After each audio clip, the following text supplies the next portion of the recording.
taxe numérique. Les inquiétudes de Paris face aux réticences de certains pays.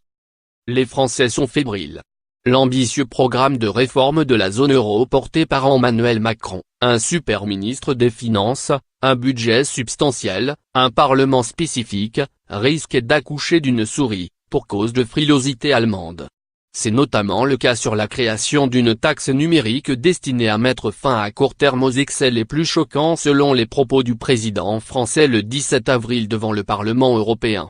C'est pourquoi Bercy se mobilise pour faire aboutir au plus vite la taxe sur le chiffre d'affaires des géants du web.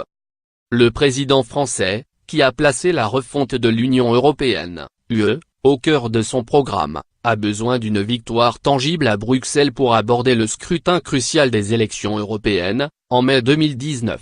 Or la taxe digitale est populaire, plus susceptible d'interpeller les citoyens qu'une capacité budgétaire pour la zone euro par exemple. Après le scandale Cambridge Analytica qui a révélé le siphonnage des données personnelles de millions d'utilisateurs de Facebook par la firme britannique, la confiance dans les réseaux sociaux s'érode et les multinationales du numérique ont montré qu'elles étaient des championnes de l'évitement fiscal.